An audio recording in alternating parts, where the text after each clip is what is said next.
சின்ன மருமகள்ல அடுத்து என்ன நடக்க போகுது அப்படின்னு பாத்தீங்கன்னா, தமிழ் வந்துட்டு அப்பத்தா முன்னாடி நின்று அழுதுகிட்டு இருக்காங்க.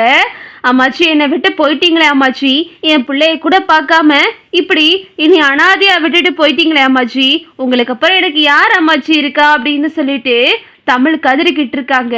இங்கிட்ட பார்த்தா வசந்தி அப்புறம் செல்லப்பாண்டி அவங்களோட மாமியார் அப்புறம் தனம் எல்லாரும் வந்துகிட்டு இருக்காங்க.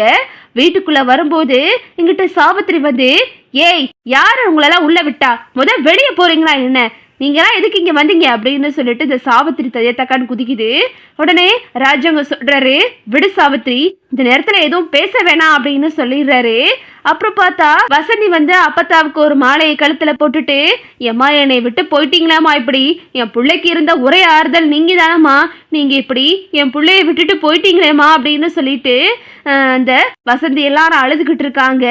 அப்புறம் பார்த்தா எல்லாரும் சொல்றாங்க, சரிங்கய்யா அம்மாவை தூக்குற நேரம் வந்துடுச்சு அப்படின்னு சொல்லும் போது ஒட்டுமொத்த குடும்பமும் கதறுது. அதுக்கு முன்னாடி சன்னாசி வந்து, அண்ணே நம்ம அம்மாவோட ஆசை எல்லாத்தையுமே அவங்க முன்னாடி படிக்கணும் இல்லையா, அவங்களோட ஆசையை நிறைவேற்றிட்டு தான் அம்மா இங்கே அவங்கள தூக்கிட்டு போக சொன்னாங்க. அதே மாதிரியே அம்மா அதோட ஆசையெல்லாம் எழுதி அந்த ரெங்கப்பட்டிக்குள்ள வச்சிருக்கே, நான் அதை எடுத்துட்டு வரட்டா அப்படின்னு சன்னாசி கேட்குறாரு. உடனே ராஜாங்க வந்து, சரி சன்னாசி நீ உடனே போய் எடுத்துட்டு வா அப்படின்னு சொல்லும்போது அதை எடுத்துட்டு வந்து ராஜாங்க படிக்கிறாரு. அதுல பார்த்தா தமிழும் சேதுவும் சேர்ந்து வாழணும், இதை என் முன்னாடி 2 பேரும் சத்திய பிரமாணம் பண்ணணும் அப்படின்னு சொல்லிட்டு அந்த லெட்டர் எழுதியிருக்கு. இதை பார்த்துட்டு ராஜாங்க எல்லாரும் அதிர்ச்சி ஆயிடுறாங்க. சேது வந்துட்டு வேற எதுவுமே சொல்ல முடியாம அப்படி இடிஞ்சு போய் நிக்கிறாரு. அப்புறம் பார்த்தா இங்கிட்ட சாவித்திரி வந்து, என்னது எங்க அம்மா இப்படி ஒரு காரியத்தை பண்ணியிருக்கு அப்படின்னு சொல்லிட்டு இந்த சாவித்திரி வந்து திருன்னு பார்த்துக்கிட்டு இருக்கு. அண்ணே என்னண்ணே இது, அம்மா தான் ஏதோ கூறுகட்டத்தனமா என்னத்தையும் எழுதி வச்சுட்டு செத்து போயிடுச்சுன்னா அதை நிறைவேற்றணும்னு என்னென்ன இருக்கு, அம்மாவோட ஆசை இன்னும் வேற எதுனாலும் நம்ம நிறைவேற்றலாம், அதுக்குன்னு இப்படி ஒரு பொய்க்காரியையும் கேடுகட்டவளையும் திரும்பவும் நம்ம எதுக்குன்னு வீட்டுக்குள்ள கூட்டிட்டு வரணும் அப்படின்னு இந்த சாவித்திரி வந்து கத்திக்கிட்டு இருக்கு. உடனே ராஜாங்க சொல்றாரு, விடுற சாவித்ரி, இது எங்க அம்மாவோட ஆசை, அம்மாவோட ஆசையை நிறைவேற்றி ஆகணும் அப்படின்னு ராஜாங்க வந்து பிடிச்ச நின்றுறாரு. அப்புறம் பார்த்தா ராஜாங்க வந்து அதை வாசிக்கிறாரு. தமிழ்ச்செல்வி சேது 2 பேரும் நாங்க சேர்ந்து வாழணும், இனிமே எக்காரணத்தை கொண்டு பிரிய மாட்டோம் அப்படின்னு சொல்லிட்டு அந்த சத்திய பிரமாணத்துல எழுதியிருக்கு. அதே மாதிரியே தமிழும் சேதுவும் அப்பத்தா முன்னாடி நின்று உறுதிமொழி எடுத்துக்கிறாங்க. சரிங்கய்யா இப்போ அம்மாவை தூக்கலாமா அப்படின்னு அங்க உள்ளவங்களா கேட்குறாங்க. இதை கேட்டதுமே ஒட்டுமொத்த குடும்பமும் கதற ஆரம்பிச்சிருது. இந்த ஈஸ்வரி வந்து, எனக்கு என்னமோ இந்த கிழவி வந்து சரியா பிளான் பண்ணதான் செத்து போயிருக்கோ என்னமோ தெரியல, எனக்கு இந்த கிழவி மேல கொஞ்சம் சந்தேகமாக தான் இருக்கு, தமிழ்ச்செல்வியை திரும்பவும் வீட்டுக்குள்ள கூட்டிட்டு வரணும் தான் இந்த கிழவி இப்படி பெரிய வேலையை பார்த்துருக்குன்னு நினைக்கிறேன் அப்படின்னு இந்த ஈஸ்வரி வந்து சித்ரா கிட்ட சொல்லிக்கிட்டு இருக்கு. அப்புறம் பார்த்தா அப்பத்தா வந்து அசைவில்லாம இருக்காங்க. இங்கிட்டு கருப்புக்கு வந்து ஒரு மாதிரி பதட்டமாகுது. என்ன அப்பத்தாவை தூக்குறாங்க, எந்த அசைவும் இல்லாம இருக்கு அப்பத்தா அப்படின்னு சொல்லிட்டு சன்னாசி கருப்பு வந்து யோசிக்கிறாரு. கருப்பு வந்து அப்பத்தா பக்கத்துல போயிட்டு, அம்மாச்சி எந்திரி அம்மாச்சி, என்ன பண்ணிக்கிட்டு இருக்க, உனைய தூக்கிட்டு போறாங்க எந்திரி அப்படின்னு சொல்லிட்டு கருப்பு வந்து காதுகிட்ட போய் சொல்றாரு. அப்பத்தா கிட்ட இருந்து எந்த ஒரு ரெஸ்பான்ஸுமே கிடையாது. ஆனா அப்பத்தா வந்து தமிழ்ச்செல்வியும் சேதுவும் உறுதிமொழி எடுக்கிற வரையும் அவங்க வந்து அதை பார்த்து ரசிச்சு சந்தோஷப்பட்டுக்கிட்டு தான் இருந்தாங்க. அதுக்கப்புறம் அப்பத்தா கிட்ட இருந்து எந்த ஒரு பேச்சையுமே காணோம். அப்புறம் ராஜாங்கம் வந்து, சரி தூக்குங்க அப்படின்னு சொல்றாரு. கருப்பு வந்து, நிறுத்துங்க மாமா, மாமா அம்மாச்சி சாகல மாமா, அம்மாச்சி உயிரோட தான் இருக்கு, தமிழ்ச்செல்வியும் சேதுவையும் சேர்த்து வைக்கணும் அப்படின்னு சொல்லிட்டு தான் அம்மாச்சி எல்லாரும் சாகுற மாதிரி நடிக்கிறேன் அப்படின்னு சொன்னாங்க. நேத்து கூட அவங்க நல்லா தான் இருந்தாங்க, இப்போ வைத்தியரம்மா கூட அவங்ககிட்ட சொல்லி வச்சுட்டு தான் அம்மாச்சி மயக்கம் போட்டு பேச்சு மூச்சு இல்லாம கிடந்தாங்க. இவ்வளவு நேரம் கூட அம்மாச்சி என்கிட்ட பேசிக்கிட்டு தான் இருந்துச்சு, கண்ணாடி எடுத்து கொடுக்க சொன்னிச்சு, அது மட்டும் இல்லாம தமிழ்ச்செல்வியை காணாமனு சொல்லிட்டு இப்படி நேரம் பேசிக்கிட்டு தான் இருந்துச்சு. ஒருவேளை தமிழும் சேதுவும் சேர்ந்த சந்தோஷத்துல அவங்க உயிரை விட்டுட்டாங்களோ என்னமோ அப்படின்னு சொல்லிட்டு இந்த கருப்பு சொல்லவும் இதை கேட்டுட்டு ராஜுங்க அதிர்ச்சி ஆயிடுறாரு. என்ன கருப்பு சொல்ற, என்ன சொல்ற அப்படின்னு சொல்லிட்டு ராஜுங்க ஷாக்கா பாக்குறாரு. ஆமாமாமா இதுதான் நடந்துச்சு அப்படின்னு சொல்லிட்டு கருப்பு நடந்த விஷயத்தெல்லாம் சொல்றாரு. உடனே சேது வந்துட்டு, அப்பத்தா என்ன அப்பத்தா இப்படி பண்ணிட்ட அப்படின்னு சொல்லிட்டு இந்த சேதுவும் அழுக ஆரம்பிக்கிறாரு. இந்த சாவித்திரி வந்து, எல்லாம் ஒன்னால தாண்டி என் அம்மா இவ்வளவு நேரம் உயிரோட தான் இருந்துச்சு.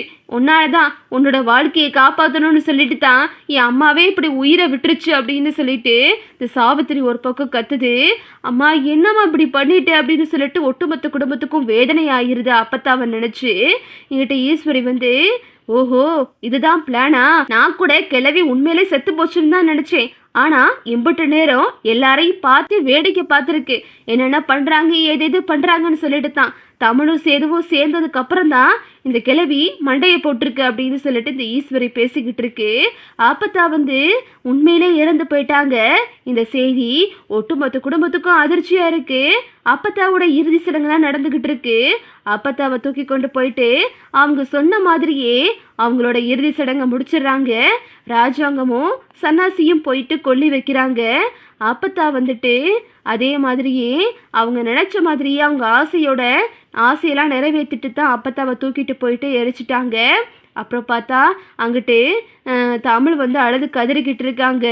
என்னோட வாழ்க்கையை காப்பாற்றிட்டு தானே அம்மாச்சி நீங்கள் இறந்து போயிருக்கீங்க, நான் இதை என்னைக்கும் மறக்க மாட்டேன் அம்மாச்சி, உங்களுக்காகவாது நான் சேர்ந்து வாழுவேன் அப்படின்னு சொல்லிட்டு தமிழ் வந்து அப்பத்தா கிட்ட வந்து கத்தி கத்தி அழுதுகிட்டு இருக்காங்க. எல்லாரும் வீட்டுக்கு வந்துடுறாங்க. வீட்டுக்கு வந்துட்டு எல்லாரும் அழுதுகிட்டு இருக்காங்க. அம்மா இப்படி பண்ணிருச்சு அவனே அப்படின்னு சொல்லிட்டு சன்னாசி சொல்றாரு. விடு விடு விடு சன்னாசி, அம்மா அதோட எல்லாத்தையும் பார்த்துட்டு இறந்து போயிருக்குன்னு நம்ம நினச்சிக்கிற வேண்டியதான். அம்மா அதோட ஆசையுமே கூட கண்ணால் பார்த்துட்டு தான் இறந்து போயிருக்கு அப்படின்னு சொல்லிட்டு ராஜாங்கமும் சொல்லிக்கிட்டு இருக்காரு.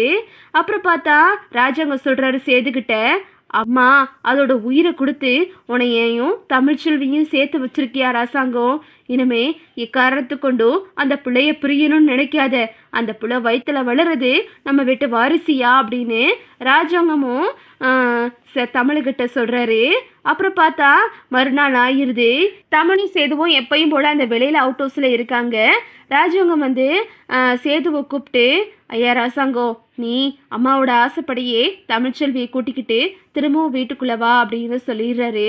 தமிழ்கிட்ட போய் சேது சொல்கிறாரு, உன்னைய அப்பா வீட்டுக்குள்ளே கூட்டிகிட்டு வர சொன்னார் அப்படின்னு சொல்லும்போது அப்பத்தாவோட கடைசி ஆசை தான் சேதுவுக்கு தமிழுக்கு ஞாபகம் வருது. சரி நம்ம யாருக்காகவும் இல்லைனாலும் அம்மாச்சிக்காகவாதே நம்ம அந்த வீட்டுக்குள்ளே போகணும், அம்மாச்சி அவங்களோட உயிரை கொடுத்து நமக்கு இந்த வாழ்க்கையை ஏற்படுத்தி கொடுத்துருக்காங்க அப்படின்னு சொல்லிட்டு தமிழ் வந்து அவங்க பேகெல்லாம் எடுத்துக்கிட்டு வீட்டுக்குள்ளே வர்றாங்க. இங்கிட்ட ஈஸ்வரி வந்து கடைசியில் இந்த கிழவையே வந்து தமிழை வந்து வீட்டுக்குள்ளே கூட்டிகிட்டு வந்துருச்சு அப்படின்னு சொல்லிட்டு ஈஸ்வரி வந்து புலம்பிக்கிட்டு இருக்கு. சாவித்திரி வந்து எங்கள் அம்மாவை கொண்டுட்டு நீ வீட்டுக்குள்ளே வந்துட்டு ஏடி பாவி அப்படின்னு சொல்லிட்டு இந்த சாவித்திரி ஒரு பக்கம் கத்துது. உடனே ராஜாங்கம் வந்து, நிறுத்து சாவித்திரி, என்ன பேசிக்கிட்டு இருக்க, கொஞ்சம் பார்த்து பேசு அப்படின்னு ராஜாங்கம் வந்து சாவித்திரியை சத்தம் போடுறாரு. இதுதான் அடுத்தடுத்து நடக்க போகுது. ஓகே விவோஸ், இந்த வீடியோ உங்களுக்கு பிடிச்சிருந்தா லைக் பண்ணுங்கள், ஷேர் பண்ணுங்கள், மறக்காமல் நம்ம சேனலை சப்ஸ்கிரைப் பண்ணிக்கோங்க. தேங்க்ஸ் ஃபார் வாட்சிங்.